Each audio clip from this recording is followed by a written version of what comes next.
So let us begin. I would like to welcome Michael Stevenson, who is a senior expert of OECD and also the senior advisor to NMITE, the new model for technological education, right? Education. That's right. Okay.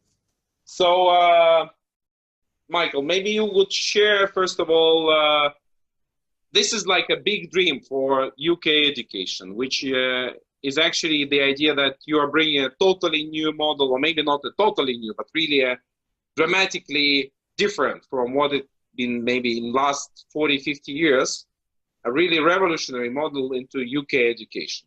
So can you share what is an NMITE? Thanks, Pavel, and thank you for asking me to talk to the conference today. NMITE is the new model in technology and engineering, as you say, and it's been established to transform engineering education. Its job is to nurture creative designers and problem solvers. It will be based in Hereford in the west of England, and it's actually the first new build university in Britain for 40 years. And it opens its doors to students in September, just a few months' time. What is new about the new model in technology and engineering? Well, 5 features in combination. 1, championing design at the collision point of engineering, arts, and trade. 2, learning through real-world business challenges. And I think those 2 features draw quite a lot on Olin University, an engineering school in Massachusetts, and on other universities, including Aalborg in Denmark, Singapore University of Tech and Design, and the Stanford D School. But the other 3 features, I think, are more radical.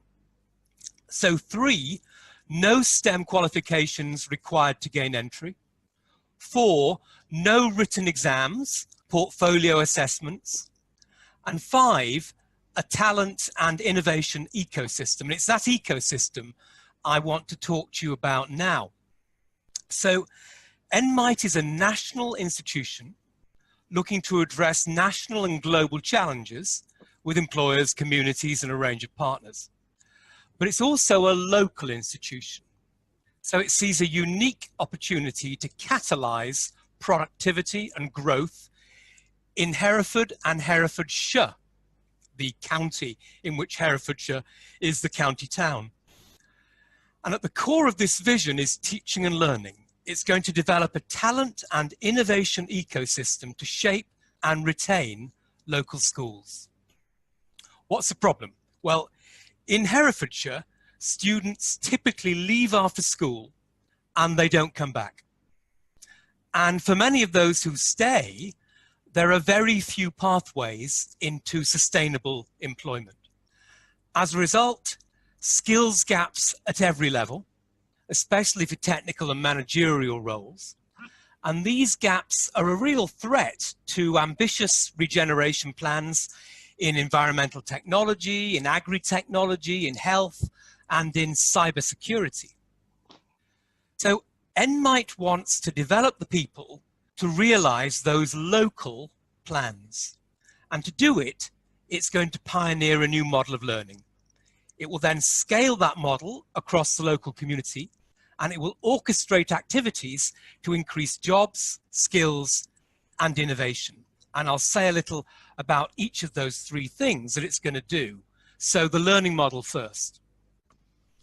The idea is that employers and community partners bring real-world design and commercial challenges. And students work together to find innovative solutions to those challenges. They develop, we hope, creative thinking skills, collaboration skills, resilience by designing new or improved products and services. And they'll acquire conceptual and practical knowledge, but only what they need to know and when they need to know it. And their progress will be measured against mastery of design, demonstrated mastery of design, engineering, and innovation competencies. So what about the scaling across the local community? What does that look like? Well, the model will be developed for NMITE students, but used right across the county of Herefordshire. Learners of all ages, in all phases, at all levels, first-time learners in schools and colleges, but also returners looking to reskill, will be offered chances to learn in this way. And thirdly, the orchestration piece. What does that look like? Well, here we think NMITE will use its expertise in curriculum, learning and assessment, and its relationships with its partners to develop the model, support its adoption, and ensure its impact. And to do that, it will take on 4 distinct orchestration roles. So the first role is as provider, which means co-designing and co-delivering school, college, undergraduate, postgraduate, and executive courses in engineering and technology, and developing online and offline courses for formal and informal education. The second role is as curator, creating a digital library of learning assets that combines resources originated by the university and its partners with the best resources from around the world. The third role is as enabler, supporting learners' progress through new and existing pathways throughout their career and professional practice, and validating learning outcomes. And the fourth role is as a broker, so building relationships between business, communities, and education providers through different networks and exchanges, identifying those design challenges, placements, and employment opportunities. And to support all of this, the core learning model, the model scaling across the community, and the orchestration roles, NMITE is planning to build 4 linked institutions: Teaching and Learning Center, place to develop, share, and promote innovative learning practices; an Information Commons, library of learning assets; an Engineering and Innovation Center, in effect a makerspace, supporting NMITE degree apprenticeships and lifelong learning. And finally, a community and business hub, a kind of living lab that promotes collaboration at the interface of STEM and design. So together, those 4 institutions make up the NMITE Foundry for innovative change. This all depends on partnership, a big commitment from businesses, communities, education institutions, the local enterprise partnership, local government itself, commitment to shared value, shared governance, commissioning, data, technology. And as the orchestrator of this ecosystem, NMITE, I think, has to make the partnership work. So it will convene the partners, it will make sure we shape a shared strategy and plan, it will host a digital network, it will validate learning.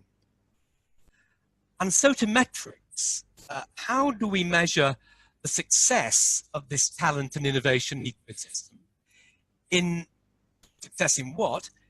Success in contributing to the development of a diverse, flourishing, and sustainable community. Well, in 6 or 7 areas, I think we need metrics, obviously in education, but I don't think we should simply be totting up and trying to improve qualifications. I think we should be much more interested in learning outcomes at 15, 18, 30, 50, 75. I think we could use PISA assessment items to check those outcomes. We should correlate performance in that area with social economic background, gender, ethnicity, migrant status. And we should be looking to measure resilience. Are people making it despite disadvantage? And how can we help them to do so? I think a second set of metrics is around entrepreneurship and intrapreneurship. So interactions between businesses and learners, business startups involving learners, or business process improvement. Obviously, we should be looking at employment, Are we seeing new jobs? Are we seeing those jobs at management and technical level? There aren't many of those right now in Hereford. Are we seeing new jobs that are secure and bring pension and benefits with them? Or is it simply 0 hours contracts? We should look at the impact of NMITE and its ecosystem on well-being. Are we seeing prosperity increasing across the city? Are we seeing health outcomes improving? Not just physical health, but mental. We know that currently in Hereford, teenagers are more likely to present at local hospitals with mental health issues than almost anywhere else in the country. Largely, I think, because motivation is poor right now. And then life satisfaction. What do those measures look like? We should look at retention. People growing up in Hereford, do they stay once NMITE is in place? Do they stay having been brought up there? If they went away for some other purpose, for work or for study, have they come back because they like Hereford and it now looks a better place? Two final areas for metrics: economic development. Is Hereford growing? Is it becoming more productive? Is money spent in Hereford by the new university being reinvested in Hereford? And finally, but very important, I would say, what's the impact of this new ecosystem on civic development? Are people more likely to trust their political institutions as they see this sort of institution in place? Are they more likely to volunteer? Are they more likely to say they belong in Hereford, that they have a sense of agency in Hereford? Do they begin to participate in the broader cultural life of the region? So those, I think, are the areas where metrics need to show impact. And I think finally I'd say this: NMITE is, as you said at the start, Pavel, a big idea. And actually, you could say that the government in the United Kingdom had almost given up on higher education in its ability to play this kind of local role. It's tried for a long time, but most universities, established universities, see themselves essentially as research institutions, competing with others on a research basis, and not investing in teaching and learning and engagement and ecosystem on the ground. In fact, government, I think, had begun to think that the further education sector was the best bet in the United Kingdom for the kind of work that I'm talking about. But if you create a new university like NMITE, you recruit new staff, you lay out the vision and say, would you like to come and work for this kind of place? I think you've a chance to seed this new role for higher education. And if we can make it work, to put in place a new, a new development engine for the regions of the United Country, driven by higher education. So that's the NMITE model, and I'm delighted to be able to present it to you today.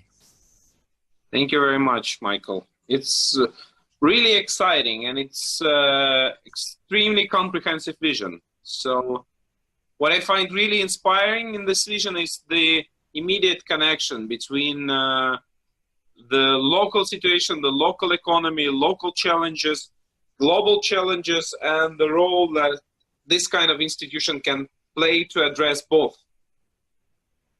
And actually, I wanted to, first of all, ask, do I understand it correctly that the way you see the organization of education in this institution is that it's pretty much also challenge focused? So there, you're thinking like, what could be those emerging sectors or paradigms, like in agriculture or in sustainability management, and you try to create sort of systems of partnerships and knowledge alliances and practice alliances around them to help students actually become multidisciplinary prepared so that they are able to address these complex challenges. Is that part of the paradigm? That's part of the paradigm, as you say. I mean, Hereford is not a thriving region in terms of its economy, but it's got some very interesting new business sectors. For example, in the food sector, it's already working to identify perfect strains of fruit and to develop them as the crop that then goes around England and Europe. It could be strawberries, it could be apples.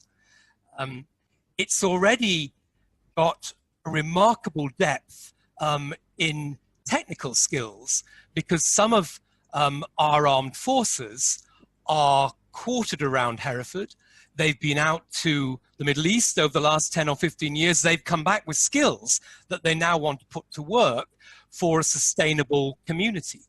So these local sectors, of course, take you right to the heart of great global challenges about sustainable provision of food or whatever it might be. So we have a chance to contribute to global challenges by cracking local challenges, and that's at the heart of the vision, just as you say. Fantastic. Well, and it seems very inspiring, because the challenge-driven model also, I think, is one of those things that seem to be appealing to your business partners and your community partners. Well, you mentioned some of the general things which you see as a possibility of attracting business partners in particular, and your work will in this university seems to be really dependent on strong network of relationships. Like you mentioned, that students are going to work on actual business cases and not just something, not abstract tasks. So going a little bit deeper, how do you see this network of partnership being established? How are partners, and maybe get more specific, what are those partners you think about in first place? How they get attracted to this university? How do you create this network of relationships? Well, I think it's partly about putting their own people, those businesses' employees, right in the middle of the new university. And it's partly about working on the real problems in those businesses, and also the supply of talent to those businesses. So let's say you've got a great local car company, or a really strong cybersecurity company, or a wonderful farm or agriculture business. You want them to put their best people onto the faculty of NMITE to be teachers, to be mentors, so that they're there in the learning space as students and other learners try to solve the problems. Second, the problems they're trying to solve together must be real and worth solving. So there needs to be a business process problem that is costing a company thousands of pounds a year, and if you could put it right, that would go into the bottom line. There needs to be an innovation opportunity to put a new product into the product line, into the product portfolio. So that's what I mean by real problems. And then I think those companies have got to be thinking, are there students in this classroom, in this school, in this university, who could bring their talents, if only we can nurture those talents, into our workforce in 5 years' time, in 10 years' time, so that we no longer have to look around the country, maybe outside of the country, for the skills we need to grow, but we can take homegrown talent from this town and this county. So it's in those sorts of ways that I think we need to build the relationship between these businesses and this new ecosystem.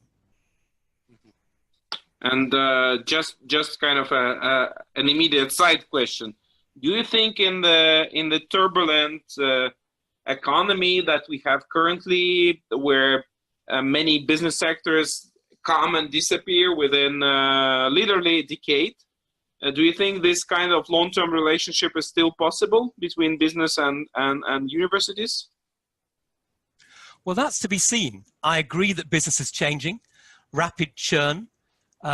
today's business hero is out of business within a few weeks' time. Not a few weeks, but a few years. So I continue to think that sustainable businesses will need to find innovative ways to develop their product range and grow their talent pipeline. But I think the university has got to be alert to the problem you raise and look for the next generation of businesses and new business sectors and be constantly taking the university and the ecosystem into that changing environment. So I don't think the model will become exhausted. I just think it has to rapidly move forward to embrace new businesses and new sectors. Yeah, and if I may add here, one of the potential areas for development I sense is that university takes a proactive role in actually not simply taking the demand from business, but rather cultivating opportunities for new business products, new sectors, so that literally it becomes the originator of business ecosystems and not just the talent for those businesses. Yeah, I think so. And then you need a very particular kind of faculty who can look around them and see the problems and challenges that maybe business partners haven't yet seen, and tomorrow's business problems and challenges. I think that's a big opportunity for the university and will require a particular kind of faculty. But I think another challenge is that this role puts the university right in the middle of economic and social development, close to the role of government, local government certainly. And that developmental role, which needs to foresee where a community needs to go, and also can orchestrate all the players to work for the common good, that again is a new capacity in a university faculty that we haven't necessarily needed before. In the past, we might have had someone in the economics department who was very helpful on the local planning committee, but we're talking much more than that now. And yet at the same time, the university should not take over or impinge upon the proper democratic process where people are elected to play democratic roles in local government. So there are new challenges and new balances here, and I think the quality and caliber of the faculty will be completely critical. Thank you. Well, of course, I have tons of other questions, and I believe our participants of the program will also have many of the questions. So I'm leaving some of them maybe for a direct conversation. But maybe last but not least, the last question. If you can give some recommendations to people that are trying to move in the same, let's say, pathway of creating institutions that become sort of orchestrators of learning and innovation ecosystems in their territory and try to address local and global challenges that exist in that territory, what would be your, let's say, maybe recommendations for some first steps? Like what do need people to look for, or where do they need to start? What are some of those tips? Yeah, great last question, Pavel. Well, there has to be a need for change. I mean, frankly, if everybody thinks that it's all going pretty well already, and that the city or the rural area is already thriving or isn't far off, then this kind of systemic challenge to the status quo is going to be very hard. So there needs to be a problem. Something needs to be broken. That's one thing. Secondly, I think you need powerful leadership. You need people with remarkable vision and stamina and an appetite for the new to put this kind of approach in place. I know we all like the ecosystem metaphor, partly because it's natural and grows out of the natural world, but at some level, it also needs to be gripped and led by remarkable people. So don't try and do this if you're really after an easy life. Thirdly, I think this sort of ecosystem does need an anchor institution to do the orchestration, as I've described. But I don't think it has to be a university. I think it's great if it's a university, but it doesn't have to be. It could be local government. It could be a business. It could be local schools, though I don't think schools are well equipped to do this. Finally, I would say it's a state of mind. I think it needs a combination of passion and humility, remarkable humility, to enable everyone to play their full role. So I would say those 4 things as my tips to get started. Brilliant. Thank you very much, Michael. I will switch the recording off now. Thanks, Pavel.